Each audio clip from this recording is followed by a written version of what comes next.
인도에서 온 편지, 바다의 이런 해양 소설집을 발간하셨고, 이제 단편 소설을 쓰다가 드디어 이제 장편을 써졌습니다.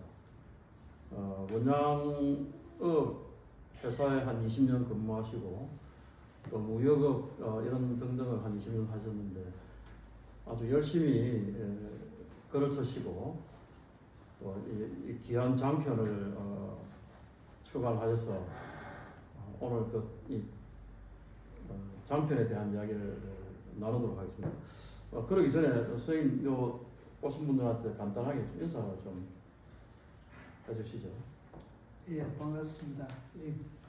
저도 멀리서 왔지만은 또 이 먼 해운대까지 이리 찾아와 주셔서 같이 참석을 해 주셔서 좋은 시간 가질 것을 기대해 주시니까 대단히 늦어서 죄송하기도 하고 또 대단히 감사드립니다. 예. 김구당 선생님 요즘은 부산에 안 계시고 나주에 계시는데 부산일보에 등단할 때 작품이 명태를 찾았습니다. 그때는 보니까 수기 형식이었는데 문장이 굉장히 탄탄한 그게 앞으로 좋은 작가가 되겠다 이런 생각이 들었습니다. 언제부터 글을 쓸 생각을 하셨는지 그 과정을 조금 우리 독자들한테 좀 이야기해 주시죠. 고등학교와 대학 시절에 사실은 문학에 조금 심취를 한 적이 있습니다.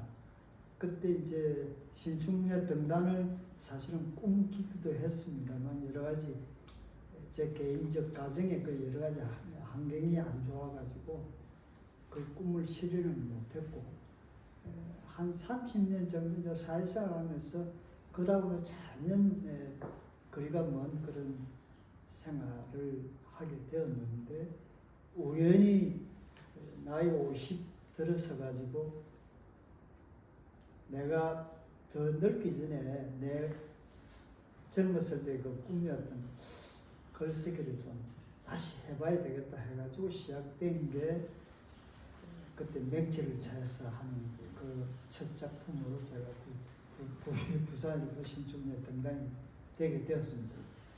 그런데도 이제 거의 습작 수준의 작품이었기 때문에 제대로 소설로서 여러 가지 갖춰야 될 요건들 그런 것들에 대해서는 좀 미숙했고 그래서 이제 언젠가는 제대로 된 소설을 한번 써보겠노라 그런 결심을 하게 되었고 지금 오늘 여기 같이 참석하기 위해 정연한 선생님을 그 무렵에 알게 되면서 그분으로부터 소설가라면은 그래도 장편 한 권 정도는 써야 된다. 그래야 소설가라는 소리를 들을 수 있다. 그래서 이제 제대로 된 소설을 쓰려면은 장편을 써야 되겠구나 하는 꿈을 갖게 되었고, 15한 5년 전에 주강현 씨라고 여러분 잘 아시겠지만은 해양박물관 얼마 전에 소장도 하셨죠. 관장도 하셨죠. 그분이 펴낸 책이 적도의 침묵. 적도의 침묵인데 그 양반은 인류 문화사를 전공했던 분인데 해양에 도전을 해가지고 태평양에 흩어져 있는 여러 가지 성들에 대한 역사, 문화를 직접 소개하는 글을 쓴 책을 제가 읽고 크게 자극을 받은 것이 우리가 해양 소설을 쓴다 그러면은 이런 인문학적인 접근도 우리가 해야 될 일이 아닌가. 왜냐하면 바다를 많이 알고 경험을 한 사람들이 뱃사람들일 것이고 그 뱃사람들의 인생 또는 여러 가지 이야기들을 쓰는 소설이라면 이런 그 바다에 대한 그 어떤 인문학적인 접근도 가능해야 되지 않겠느냐 이런 생각을 그때 갖게 되었습니다. 그런데 이제 여러 가지 개인 사정이 있었지만은 이 아버지의 바다라는 책을 통해서 제가 그 꿈을 두 가지를 막 큰 성과는 아닙니다만은 그래도 첫 걸음은 내딛으시지 않느냐 저는 그런 생각을 하게 됩니다. 예, 뭐 이 작품을 읽어본 분들은 알겠지만은 굉장히 이걸 장편으로 완성하기 위해서 많은 공부를 하고 노력을 하고 또 심지어 현지 사모까지 현지 조사도 하고 이런 걸 알 수가 있었습니다. 근데 창작 동기를 보면은 그 지난 2호 그 조난 사건, 그러니까 우리가 해양문학을 보면은 이 조난, 항해 이게 굉장히 중요한 모티프인데 뭐 셰익스피어의 폭풍은 10엔처호 이야기를 다뤘고 다니엘 디포도 뭐 로빈슨 크루소를 쓸 때도 그런 이야기를 듣고 썼고 그 다음에 멜빌의 모비딕도 에식소 침몰 이런 건데 이 역시 이제 이 조난이라는 거는 참 좋은 측면도 있고 또 부정적인 측면도 있는데 특히 아마 이 지난 2호에 대해서 선생님이 관심을 굉장히 많이 기울이는 걸로 알고 있습니다. 생존하신 문일리 선생님에 대한 어떤 그런 마음의 빚이라든지 그런 게 이 작품을 쓰게 된 배경이라고 또 후기에서도 이야기하고 계신데 그런 이야기 조금 좀 해주시죠. 문인리 선배님은 제가 28살 때 지금은 사라지고 없습니다. 수산개발업 공사의 해협력부라는 그 부서의 부서장으로 저랑 첫 사에서 대면을 하게 되었습니다. 근데 그 부장님이 그 당시 수산개발공사 사장으로 지금 여기서 소개되는 우리 원양업의 개척자 심상준 씨가 그때 회장 자리로 그때 일을 하고 있었습니다. 그래서 그 심상준 씨와 문인리 그 두 분과의 인연이 이 작품을 쓰게 된 어쩌면 계기가 되었고, 그 다음에 지금 그 문인리 선배님이 저랑 같은 동양이고 또 학교 직계 선배고 이러니까 참 저를 여러모로 사랑을 많이 해주셨어요. 그리고 지금도 나이가 80이 넘었는데도 러시아에 지금 통영산 생구를 그 얼음에 재워가지고 수출하는 그런 무역업을 아직도 하고 있습니다. 그래서 도대체 그 생활력이라 할까 뭔가 계속 열심히 사는 저 모습이 연유가 무엇이겠느냐 이렇게 내 나름대로 생각해 보니까 그 24명 중 딱 2명만 살아남은 유일한 생존자로서 그때 한꺼번에 떼죽음을 당했던 선원들에 대한 나름대로의 그 어떤 죄책감이라고 할까, 소설에서도 마지막에 언급이 되고 있습니다만 죽은 사람들을 위해서 내 남은 생애를 열심히 살아야 되겠다. 그 사람들이 못 가지고 내가 열심히 살아야 되겠다. 그 말씀을 제가 들은 적이 있어요. 그래서 그런 것들이 어쨌든 이 소설을 쓰면서 하나의 큰 기둥이 되었지 않느냐 그래서 이제 그걸 중요한 모티프로 삼고 이 소설이 전체 11장으로 구성이 되어 있습니다. 구성이 되어 있는데 그 이제 이 삼각파도에 침몰하는 게 9장이거든요. 9장이고 이제 그다음에 살아남은 사람들 이야기가 이제 10장 넘어가는데 그 이제 침몰하기까지 그게 거의 이제 클라이맥스 아닙니까? 그 과정이 또 굉장히 중요하죠. 그렇게 출항을 해서부터 이제 그 생존해서 기항하기까지의 어떤 전 과정을 어떻게 보면 그게 이 소설 전체의 서사의 흐름인데, 이제 우선 그 흐름에 대해서는 좀 이따 이야기하고, 그게 이 소설의 이제 이 시점은 이 작가가 이제 전지적으로 이제 그 서술자 대행을 하지만 주로 초점을 일수에게, 그렇게 실습 항해사, 그 실항사 일수에게 이제 초점을 부여합니다. 그래서 실습 항해사라는 것은 끊임없이 배워야 되거든요. 이제 배워야 되는 것이고, 그래서 이제 이 일수는 어떻게 보면은 그 생존한 문일리 선생하고도 연결이 되는데, 또 어떻게 보면 또 작가 자신의 삶이 또 투영된 느낌이 들거든요.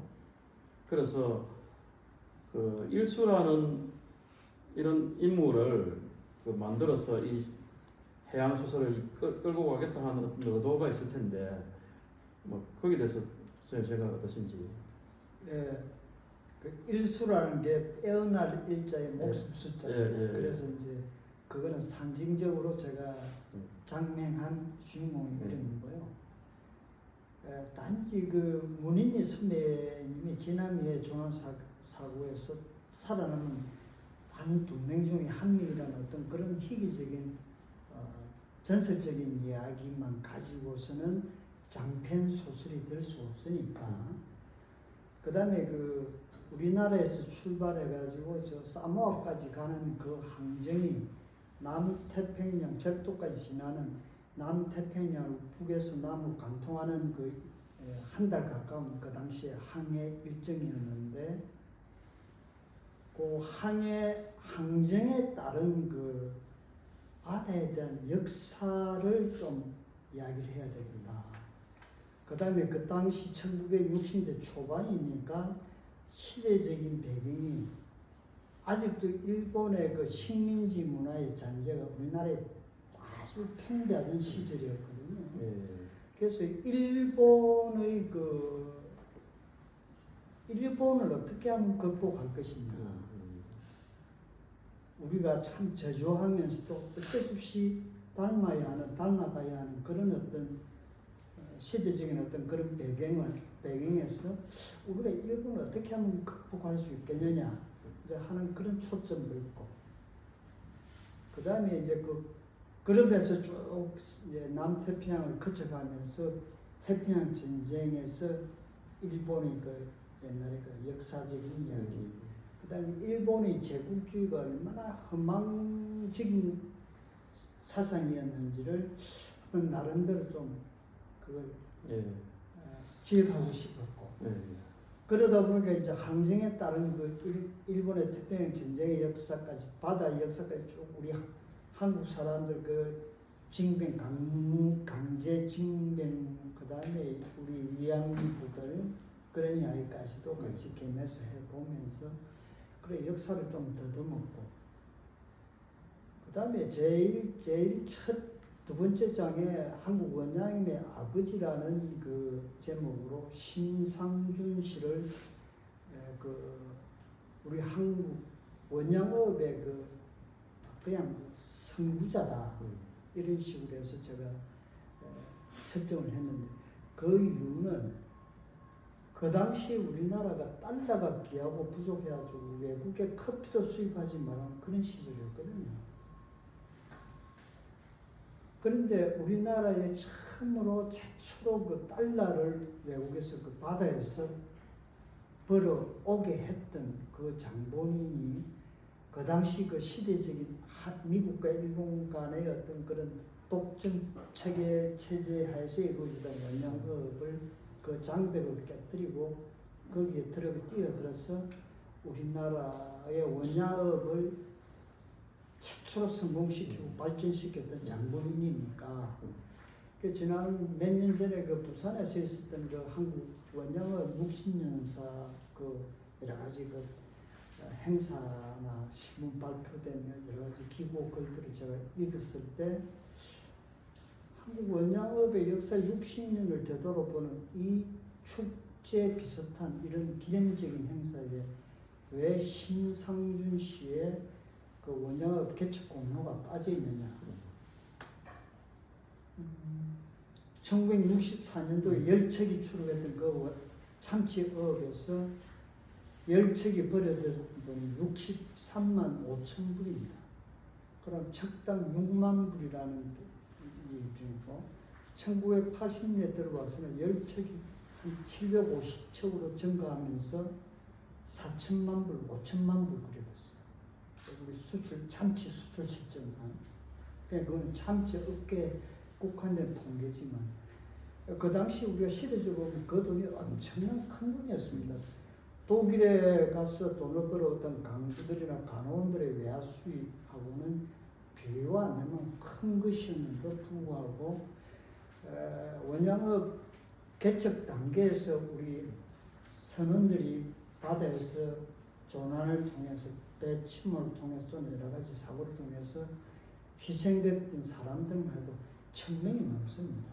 그렇죠. 저도 심상준 선생님이 쓴 원양업 개척사라는 고반 자서전적인 책이 있더라고요. 그걸 내가 읽어봤는데 대단한 분이신 건 이제 그래서 아마 이 실황사를에다 초점을 둔 것은 선장을 통해서든지 뭐 하여튼 많은 이야기를 그렇죠. 이제 전달하기 위한 어떤 방법으로 상당히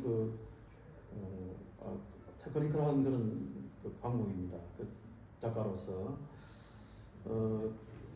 그런데 이제 여기에 보면은 이제 그런 측면도 있고, 그러니까 우리가 해방이 된 거는 이제 일제로부터 해방이 됐는데, 그건 또 다르게 말하면 바다로의 해방, 해양의 해방이기도 하거든요.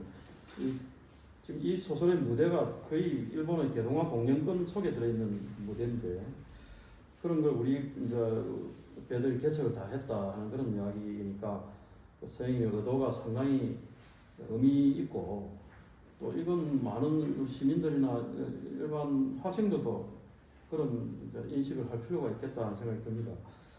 근데 이제 어차피 그 해양 소설은 무태서 서해지는 소설하고 달리 설명이 많을 수밖에 없어요. 그러니까 뭔가 하면은 바다에서 이루어지는 일들이라든지 또 해양과 관련된 역사라든지, 그래서 또 뭐 선박 기술, 뭐 항해 기술, 어구라든지 고기, 뭐 모비득도 그렇지만 고기의 분류라든지 심지어 바다새, 심지어 선생님은 일본어 용어까지도 거기의 차원에서 이야기하고 있는데, 이렇게 이제 설명이 차지하는 비중이 굉장히 높잖아요.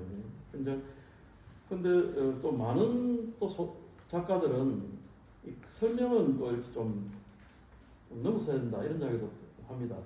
근데 저는 어쨌든 해양 소설에서는 설명을 많이 할 필요가 있다. 그건 이제 우리 해양을 많이 알려야 된다는 그런 측면인데요. 그런 측면에서 이 일수를, 그 실서 황해사 일수를 견습생을 이 소설의 어떤 이 스토리 라인에 딱 중심에 둔 것은 정말 그 선장과 배움 가르침의 관계, 이걸 통해서 효과적으로 소설을 끌어가는 모습이 보였습니다. 이게 2장, 3장, 그리고 일본과 조선의 뭐 근대 이런까지도 4장, 5장까지 쭉 그렇게 이야기를 전개를 하지 않습니까? 그리고 일본의 남양군도 이야기, 태평양 전쟁, 대동아 전쟁이죠. 이런까지 많은 이야기를 이제 의도적으로 하셨다. 충분히 이해가 됩니다. 그런데 이게 이제 지난 이후의 항로를 좀 이야기를 좀 할 필요가 있는 것 같아요. 그런 의도는 우리가 충분히 이제 들었고, 또 작품을 읽으면서 그걸 작가의 의도를 우리가 좀 알 필요가 있는 사안이고, 우선 그것보다 소설 구조적으로 들어가기 위해서 항로를 한번 좀 설명을 해주시죠. 부산 대평동 항에서 출발해가지고 어떤 항로를 그 책임이지.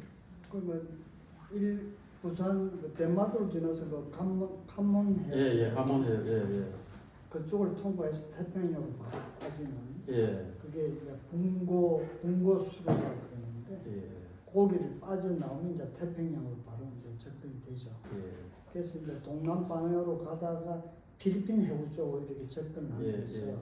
그럼 내려오면서 북마리아나 제도, 근데 이제 그 다음에 이제 쭉 이제 마이크로네시아 예, 이쪽 미크로네시아, 예. 내려오죠. 그래서 그렇죠. 사이판을 지나고 동남해안을 예, 지나고 예. 적도를 넘어서 이제 또 이렇게 약간 서쪽으로 예, 내가 다시 움직입니다. 그러면 거기에 이제 퉁가 제국도 있고 그다음 피지 섬이라는 게 있고 예, 피지. 그 위쪽에 이제 사모아, 서사모아, 예. 동사모아 그런데 그게 동사모아가 이제 최종 예, 기지로서 기차지가 되는 것이고 예, 거기에 빵고빵고 우리 사람들이 빵고빵고라는데 예. 파고파고항 아, 파고파고항. 예, 예, 그 파고파고항이 유일하게 싹 이렇게 금문도처럼 예, 주위 한초로 뒤덮여 있는 아주 그 예, 조용한 그 항구입니다. 그래서 그게 이제 미군들이 그 당시 주저를 했고 주였으니까. 그 선생님 제가 이제 이 이야기를 하는 이유가 이제 이 소설의 한 흐름은 이제 그때마다 그 어떤 섬이나 해역에서 일어난 역사적인 이야기를 설명하는 것이 있고 하나는 이제 항해거든요. 그럼 이 해양 소설에서 핵심은 항해라는 겁니다. 이 항해라는 것은 어떤 목적지를 향해서 나아가는 그 근대적인 그 방식이거든. 그러니까 여기에는 이제 배가 항해하는 거나 주인공이 어떤 목적지에 도달하는 거나 이게 거의 이제 소설적인 이제 그 추구 방식인데 이 항해 과정에서 자꾸만 뭐 사건이 일어나야 된다. 그래야 이게 해양 소설은 뭔가 배가 탈라든지 사람들이 그래서 뭐 산박질을 하든지 또는 뭐 태풍을 만나든지 뭐 이렇게 해서 이 서사의 활력을 자꾸 만들어내야 되는데 역시 이제 지난 이후도 이 시모노세키에서 세토나이카이로 거쳐서 이제 태평양을 빠져나가야 되는데 뭐 고장이 나죠. 뭐 하여튼 뭐 문제가 있죠. 그 실제로 있었던 지난 이후에 실제로 있었던 일입니까? 선생님이 그거는 그 예. 그라그샤우트에 고장이 나가지고 예. 그 도쿠시마 그 조준소로 갔던 거는 예. 사실이고요. 아, 예. 그다음에 이제 적도제라는 그 항목에서 그 선상에서 벌어지는 그 예. 폭동, 난동 같은 그런 것들은 제가 이제 예. 지어낸 것이고. 아, 예. 그렇게 이항사 김병옥하고 조기장 최강희를 보니까 소설에서 갈등이 1차, 2차, 3차, 예. 3차에 가서 이제 폭행으로 나타나는데 또 주로 이제 이또 음주 문화하고도 하위 문화, 선원들의 하위 문화가 음주가 있고 이런 게 상당히 또 재미있는. 근데 그렇게 해야 배 위에 탄 사람들의 이야기를 해줘야 되거든요. 어차피 항해도 중요하고 역사도 중요하지만 소설은 결국 인물을 만들어내야 돼. 그 인물의 성격을 만들어내야 되거든요. 그러니까 어떤 인물들이 이제 이 배 위에서 이제 배는 하나의 사회화 같은 것이니까 거기서 어떤 인물들이 어떤 역할을 하는가 그렇게 보니까 선장이 있고 실항사나 항해사나 또는 이런 최강희나 김병호이 같은 사람들이 대립하거나 또는 여러 가지 그 역동적인 그 인물들이 이제 그려졌다는 생각을 받았습니다. 그래서 참 좋은 소설이다 이런 생각이 들었거든요. 근데 그런 인물에 대해서도 신경을 많이 썼겠습니다. 그거는 예. 우리 구 선생님이 아주 오래 전에 예. 저한테 그 한번 지적해 줬던 예. 그 지적 사항입니다. 저는 기억이 안 나요. 그때 그 신춘문예 당선을 예. 당선 그 후기를 쓰시면서 지금 영화로 보면 너무 스토리 같다. 예. 그래서 그 사건을 좀 자꾸 만들어주고 이래야 읽는 사람의 독자들의 흥미가 있는데 너무 저는 개인적인 사변적인 이야기들은 아예 하는 것 같아요. 재미가 없었다. 뭐 그런 이야기를 한번 지적해 준 적이 있었어요. 그래서 제가 소설 본격 소설 장편을 구상할 때 제가 그 당시 적였던 그 말씀을 자주 상기시키면서 뭔가 대목마다 뭔가 읽을 거리 또는 독자들에게 뭔가 느끼게 할 수 있는 점들을 좀 많이 만들어야 되겠다 이런 생각에서 그 대립 갈등 구조도 한번 만들어봤고요. 그다음에 제가 특별히 이 작품을 통해서 신경을 쓴 거는 저는 사실은 이제 회계사의 자격증이 없는 그냥 수산대학을 졸업했을 뿐인 육상 근무만 오래 한 사람인데 제가 이렇게 해양 소설을 쓰기 위해서는 뭘 해야 되겠냐 해서 공부를 많이 했습니다. 그래서 막 해양학, 그다음에 천척학, 뭐 기타 그 바다에 대한 여러 가지 기타 잡다한 여러 가지 이런 부분에 공부를 많이 했습니다. 왜냐하면 그냥 아는 체 해가지고 모르면서 그냥 흉내만 내기 위해서 아는 척이나 절대 안 된다는 그런 강박감이 있어가지고. 그렇죠. 그래서 별자리도 별자리 이야기가 많이 나옵니다만 그 별자리도 사실은 그 책을 뭐 그냥 구멍에 두다시 쳐다보고 뭐 내 마음대로 소화를 해보려고 하는 말씀. 나름대로 바다에 대한 독자들이 바다에 대한 어떤 구체적인 어떤 물리적인 현상에서도 그게 왜 그런 현상이 생길까? 또는 바다에는 어떤 바람이 불까? 뭐 심지어 그런 것까지도 독자들한테 뭔가 이해를 구하는 그러려고 좀 노력을 많이 한 셈입니다. 그래서 사실은 뭐 객관적으로 봐서 이 작품이 훌륭하다 뭐 이런 평가보다도 내 나름대로는 하나의 그 장편 소설로서의 뭔가 구조적인 부분은 내가 좀 제대로 갖추었지 않았냐 이런 또 자부심을 나름대로 해보기도 합니다. 예, 그런 측면이 이제 이게 항해 과정을 통해서 또 그 배 속에 있는 그 인물들 간의 어떤 그 행위 그런 게 결국은 이제 소설을 만들어가는 것인데 이제 이 해양 소설은 뭐 경험이 중요합니다. 경험이 중요한데 또 경험만으로 또 소설이 되는 건 아니거든요. 멜빌도 엄청난 공부를 했고 그 당시에는 그런 이제 다윈이라든지 이런 박물학적인 해양 지식이 굉장히 그 융성하는 시대거든요. 그래서 좋은 해양 소설을 쓰려면은 바다와 관련된 온갖 것들을 소설 속에 담아야 되는 건 틀림없습니다. 그런 점에서 이번 장편 소설은 아주 모범적인 그런 해양 소설로 보입니다.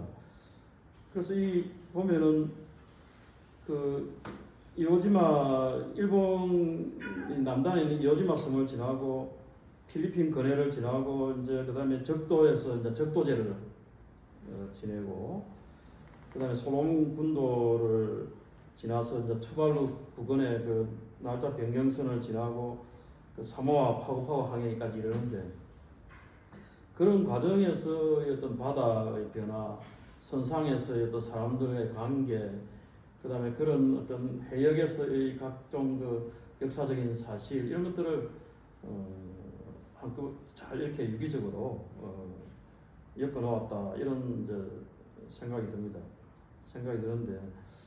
하여튼 이 선원들의 삶이라는 게 그 선상 노동 강도가 굉장히 안 높습니까?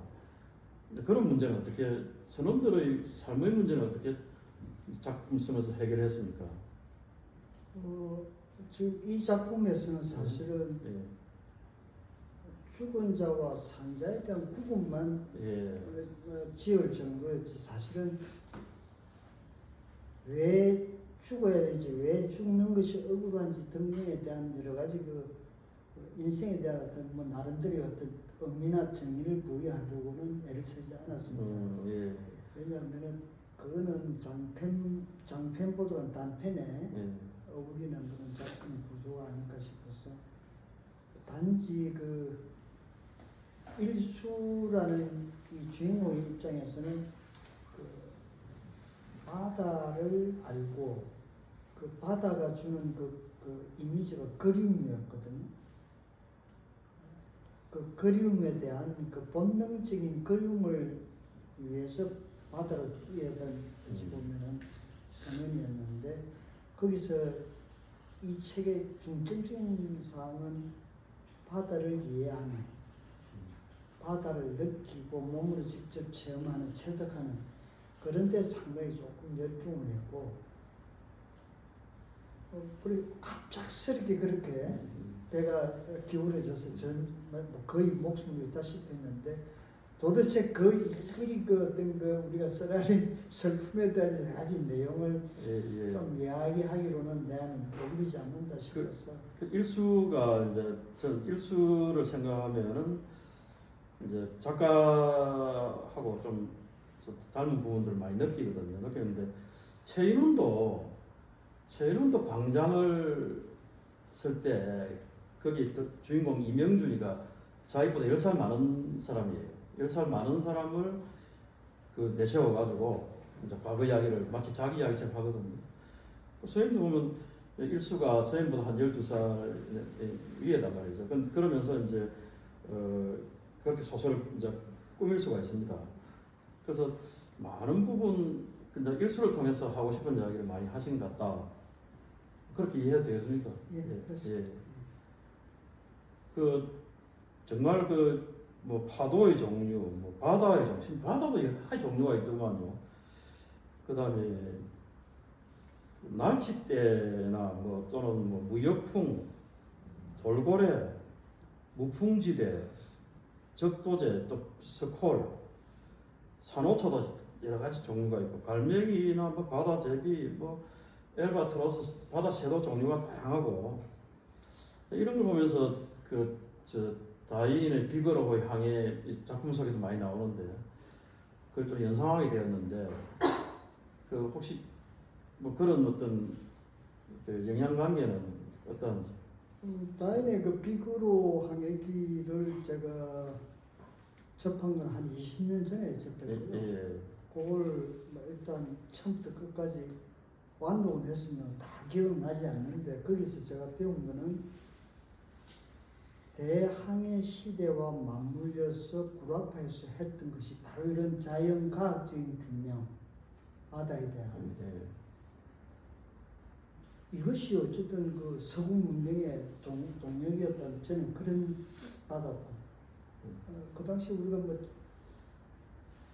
그 당시가 다행히 그때 20살 무렵이어서 쓴 글인데 그게 거의 대항해 시대 한 4, 5년 전 이야기였지 않습니까? 아니 아닌데 다윈은 1800 한 2, 30년 있어.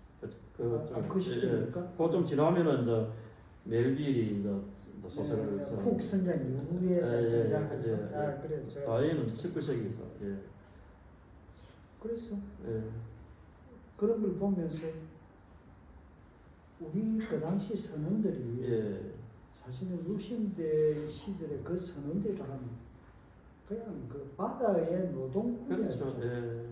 그러니까 어떤 개념, 바다에 대한 개념도 없고 뭐 물고기, 고기 이런만 대충 뭐 나불거리고 기술적인 부분만 어떻게 테크닉을 가지고 있었던지 이 바다에서 옛날에 무슨 일이 있었는지 이 넓은 태평양에서 옛날에 누가 돛대를 달고 지나갔는지 등등에 대한 역사적인 어떤 그런 의식도 전혀 없고 이제 그런 것들이 그 비그로의 항해기를 읽고 제가 느꼈던 그 충격이 이 소설에서 뭔가 아는체를 좀 해야 되겠다. 그래서 그 선장을 통해서 여러 가지 그 우리 근대사 과정이라든지 일본의 강제 우리가 식민지 시대를 우리가 겪었던 여러 가지 아픔들 그다음에 그 남태평양 전쟁에서 우리가 남겨둔 우리 조선 민족의 발자취들 흔적들 이런 것도 한번 우리가 상고를 해가야 되겠다. 그래서 이제 그렇게 소설이 써지게 되었습니다. 그런데 선생님께서 뭐 잘 이렇게 잘 지적을 해주셔서 정리를 해서 말씀을 해주니까 아닙니다. 저 이번 소설을 읽으면서 저를 공부를 시키게 돼요. 그래서 저도 비거로의 항해기도 좀 이렇게 뒤적이 보고, 그다음에 저 남양군도에 대해서도 이게 남양군도 이제 이런 것도 뒤져보고 했는데, 이제 항해를 쭉 해가면서 일어나는 그것도 플롯을 만들어가는 동력인데, 이 해양 소설은 또 이제 그렇게 시포트 시티, 그렇게 배가 닿아서 정박하는 그 도시 이야기도 해야 되거든요. 근데 보면은 사모아 파고파고 항에 이제 일수가 내려가지고 박물관에도 가고 마을도 돌아보고 또 찰리라는 사람도 사귀고 이렇게 해서, 야, 이 보니까 굉장히 생동감이 있더라고요. 그래서 현지 조사를 하셨던데, 언제 그렇게 하셨습니까? 그게 1919년도에 19년에 제가 혼자 단신으로 가가지고 이제 교포들하고 만나서 한 일주일 동안 시간을 보내면서 취재를 좀 했는데, 사실은 실제 취재는 지형적인 여러 가지 조건, 그다음에 동사모의 역사적인 배경 이런 것들이었고, 나머지 문화라든지 기타 이런 것들은 현지 교문들로부터 제가 특별히 들은 바가 없어요. 그 사람들이 그런 부분에 관심이 없는 사람들이었고, 그래서 사모아 섬의 역사적인 기록물로 미국인이 지은 영문으로 된 100년의 역사를 책이 있었어요.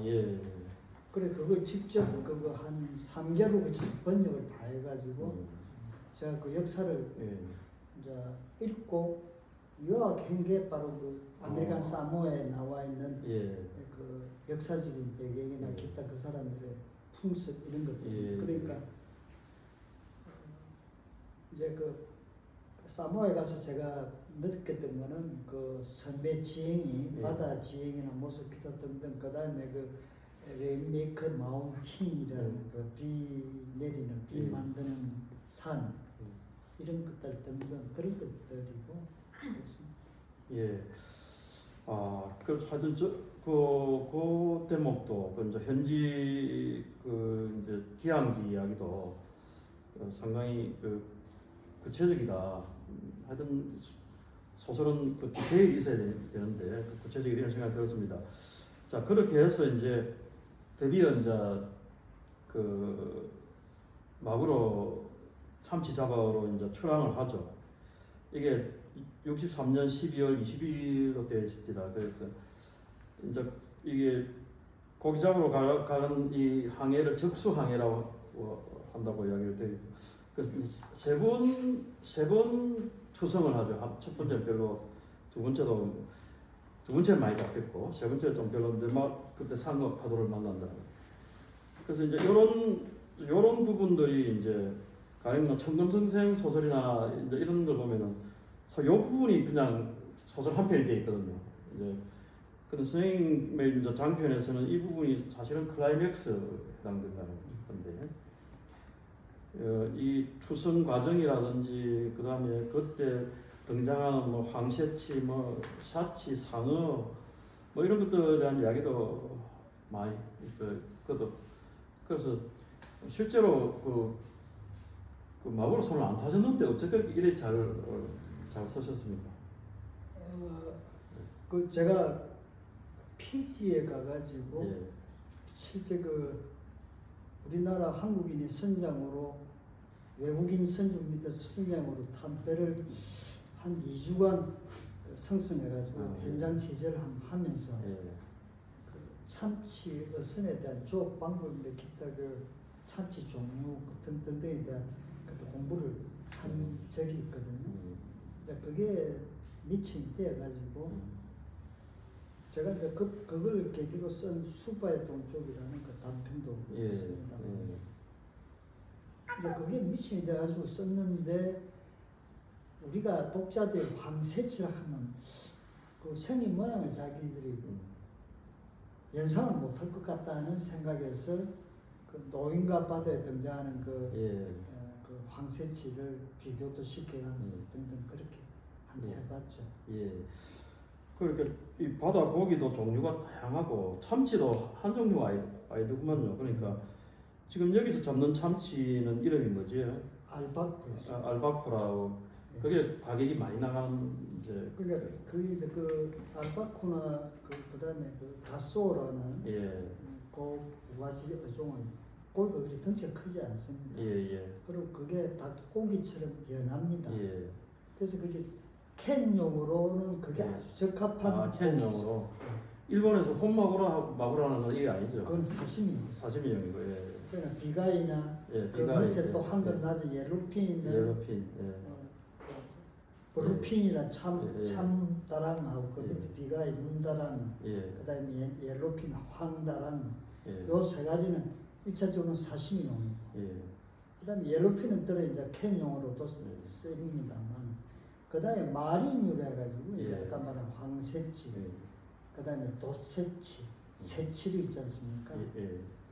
날개 달리고 막 날아가는 그런. 그리고 이제 네 사람이 이제 헤엄을 쳐서 이제 이 조난자들을 구하기 위해서 이제 무초 찾아 나서는데 그 과정에서도 이제 일수가 헤엄쳐가는 과정도 상당히 재밌다. 그리고 어떤 극한 상황에서 떠오르는 이야기들을 이제 인생사와 관련된 뭐 이런 아주 실존적인 이야기를 많이 해놨더라고요. 그런 이야기도 소설에서 어떤 박진감을 만들어내고 있다는 생각이 들었습니다. 자, 어쨌든 이렇게 해서 이제 이 소설이 바다의 끝에 도달하게 되고 그리고 결국 생존자만 기한을 하게 되는데 그리고 다시 그 이제 생존자가 지난 5로 출항하는 이제 그까지죠. 그까지인데 근데 왜 이 작품의 제목을 어머니 바다라 안 하고 아버지 바다라? 다음에 혹시 기회가 되면 어머니 바다라는 제목으로 또 소설 쓸 수 있을지는 모르겠습니다. 그 아버지 바다라는 제목을 붙인 거는 우리 일수의 선장, 죽었던 그 강진우 선장이 선장이자 스승이었지 않습니까? 여러 가지 그 세상에 대한 안목을 키워주고 눈뜨게 해줬던 그런 부분. 근데 그 일수가 첫 장에도 나옵니다. 맨 서대도 옵니다. 정말 기억하기 싫었던 아버지였거든. 그 아픈 그게 있는데 그 죽음을 앞두고 그 아버지에 대한 옛일을 다시 생각하면서 아버지하고 화해를 하게 되죠. 그래서 바다에서의 그 고통, 이 고난이 역시 어떤 물론 사람을 죽게도 하고 살리기도 하지만은 이런 과거의 아픈 기억과에 다시도 화해하는 그런 과정도 어쨌든 그런 의미도 있다 하는 것을 나타내주고 그리고 이제 일수가 자기 스스로는 참 불행하다고 느꼈던 차에 죽음을 앞두고 아버지와의 지난 뼈아픈 과거를 이제 떼내면서 그것이 자기가 아버지가 참 무식하고 못나서 그런 게 아니고 자기가 정말 그때는 어린 소견에 아버지를 개원시했다 이제 이런 어떤 후회를 뉘우침이 있으니까 그래서 바다의 이미지가 거기 제가 말미에 잠깐 언급했던 어머니는 세상 눈이 다 모이는 넓고 깊은 바다다 이런 말도 잠깐 썼습니다만 가족들이 재해하는 그 장면에서 그러니까 아버지의 의미도 결국은 어떤 그런 깨달음의 그런 원천이 된다는 걸 좀 시사하기 위해서 그 제목을 그렇게 한번 달아봤습니다. 상징적인 이제 의미로는 바다는 여성인데 라멜 여성인데 사실 바다에서 일하는 사람은 뭐 과거나 지금도 대부분 남자들 세계에 그려지니까 결국 바다에서 살아남는다든지 뭐 바다의 일을 계속한다든지 이건 결국 아버지의 일을 계속하는 거니까 뭐 저는 엉뚱한 질문을 제가 드린 겁니다. 자, 어쨌든 이 작품은 선생님 작품을 읽어보면은 우리가 일본의 제국에 갇혀 있던 바다에서 태평양까지 우리가 해방이 되고 나아가고 하는 이런 과정도 우리가 진정한 의미의 바다를 통한 우리 해방이 되겠고, 또 그리고 우리가 세계하고 해양을 통해서 이렇게 넓어지는 이제 그런 측면인데, 이런 일들을 그 이제 50년대, 60년대 그 한 주체들이 보면은 뭐 한국해양대 아니면 부산수산대 이런 대학들이거든요. 그런 대학에서는 선생님처럼 이 필독서로 읽어야 되겠다 이런 생각도 드는데 어떻습니까? 고마운 말씀입니다. 예. 그런데 저는 사실은 소설을 써서가 아니라 항상 젊어서부터 지금 이때까지 저는 학생이라는 그런 그 생각을 떨쳐버리지 않거든요. 나이가 젊었든 늙었든 모르면 배워야 된다 무조건. 근데 그 배움이라는 게 결국은 뭐냐면은 어떤 그 세상을 느끼는, 판단하는 하나의 인식 기준이 된다 이렇게 보거든요. 지식이라는 것이. 그렇다면 아직도 저도 앞으로 신문명을 받아들이고 제대로 그 편안하게 살려면 앞으로 공부 많이 해야죠. 그죠? 지금 제가 이 작품에서 정말 구체적으로 지적은 안 했지만은 제 나름대로 암시를 끊임없이 한 거는 무지했던 옛날 우리 조선 왕조, 그 다음에 해방 후 이 지난 박정희 시대에 이렇게까지 무지하고 썩었던 지도자들과 국민들, 그 역사에 대한 전혀 반성이 없고 잘못된 역사에 대한 반성이 없잖아요. 예를 들어서 검문도 사건 1850년대인가 그 무렵에 영국 군함이 와가지고 검문도를 2년간 점령을 했는데 그 창피하고 부끄러운 그 역사를 아무도 공식적으로 인정하거나 설명하거나 그 하나의 교훈으로 삼자는 이야기를 한 사람은 없단 말이죠. 그렇습니다. 화멜도 마찬가지고, 예. 화멜 코리아 와도 그래서, 우리는 뭐 여사로 생각했으니까. 그래서 저는 지금 선생님 말씀한 대로 이런 걸 제 소설 하나의 필독서에 읽어주면 좋겠다는 것은 하나의 그 자각의 기회를 준다는 측면에서 막 그거는 참 의미가 있는 것이다. 우리 학교 학생들한테는 제가 읽히겠습니다. 감사합니다. 부경대가 문제군요. 그 선생님, 우리 학교는 이제 상선이고, 이제 부경대 수산대학은 어선인데, 이제 상선을 통해서 이제 해양문학으로 나온 사람이 우리 김성식 선장, 심오섭 선장, 그 다음에 돌아가신 옥태근 소설가, 거의 유의 안 나와요.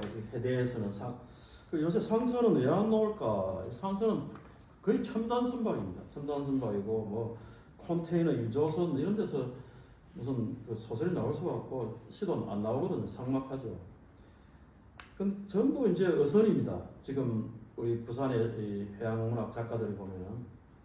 그래서 이 해양 소설의 계보가 상선은 이제 후퇴하고 어선 위주로 이제 가는데, 과거에는 핵심이 범선입니다. 범선.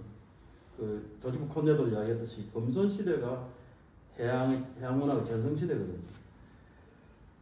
그래서 이제 앞으로 이 선생님 같이 이렇게 열심히 이제 성선 뭐 항해자가 아니면서도 이 좋은 소설을 쓰셨는데, 부산에는 이제 어선의 경험이 많은 그런 작가들이 많습니다. 그런데 앞으로 이 후속이 많이 나와야 되거든요. 이거 어떻게 하면 좋겠습니까? 부산이 해양문학의 메카인데.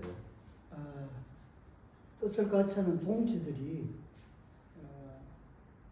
말은 안 해도 몇몇 있다고 봐죠. 그래서 우리가 이거를 해양문학을 제대로 본 궤도에 올려서 하나의 그 문학의 한 장르로서 제대로 인정을 받고 세계 관심을 끌려면 우리가 뭘 어떻게 해야 되냐.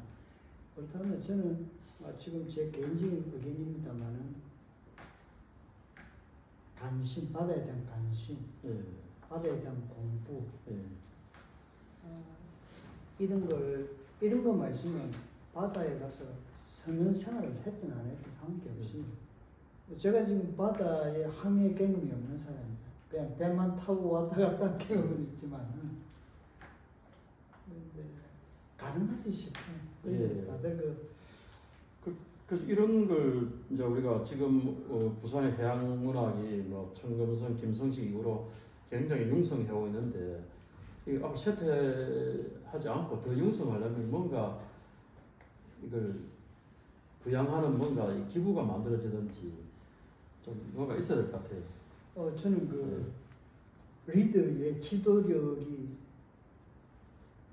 꼭 필요하다고 봅니다. 예. 뭐 어떤 조직을 만들거나 무슨 정부 예산을 지원을 받거나 등등 그래서 될 것이 아니고 우선 정말 열심히 쓰고 싶은 해양 작가가 되고 싶은 사람들, 예. 바다에 관심이 있는 사람들, 해양 문화에 대해서 뭔가 좀 더 배우고 더 일구어내야 되겠다는 그런 그 의지가 강한 사람들끼리 예. 서로 뭔가 뜻을 합해가지고 앞으로 불도저를 밀고 나가야 되는 그게 중요하지. 예.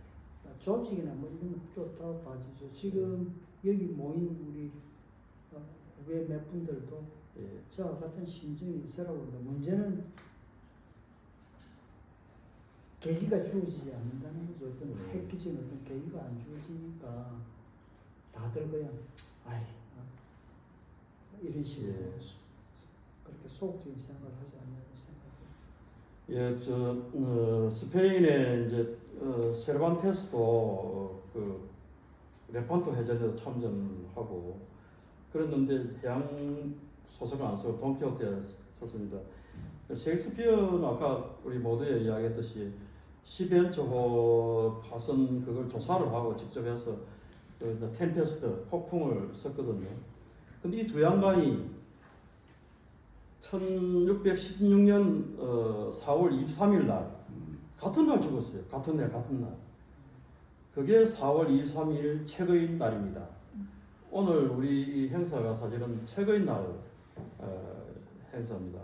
책의 날 행사에 우리 김무상 작가를 모시고 이 아버지의 바다라는 아주 훌륭한 그 장편 해양 소설을 가지고 이야기를 나누게 되어서 정말 의미가 있다 이런 생각이 듭니다. 특히 우리 부산은 시포트 시티고 또 한국해양대학교와 부산수산대학 지금 부경대학이 자리하고 있는 그런 도시입니다. 그래서 이 해양 문학이 앞으로 더 융성해야 되겠다 이런 생각을 마지막에 선생님 해주셨는데 이제 우리 독자들에게 마지막 한 말씀 하시고 오늘 대담을 마치겠습니다.